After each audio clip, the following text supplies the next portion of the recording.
Книгата на Енох е древен текст, отхвърлен от официалната Библия. В него се разказва за падението на ангелите, които предали Бог и слезли на земята желание да преподадат тайните на Вселената, въпреки че Бог им забранява. Те също пожелали човешките жени и решили да си направят деца от тях. Семяза, техния лидер, чиято отговорност била да пази тайните знания поради възможността хората да злоупотребят с тях. Ангелите сключили пакт и заедно решили да слязат на земята.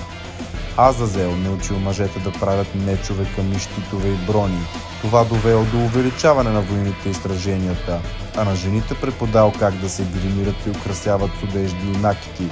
В света настъпило още повече буйство и разврат. А Мезарак и Армарос преподали на хората тайните за направата на амулети, талисмани, магии и чародейства. Това довело до неконтролируемо магиосничество. Баракиел ги научил на астрология, а Кокабиел на ясновидство. Те донесли знания и умения на човечеството, които биха могли да се разгледат като подарък, така и като проклятие.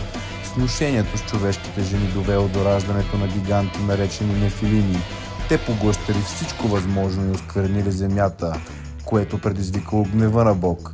Това довело до потопа като наказание и опит за възстановяване на баланса.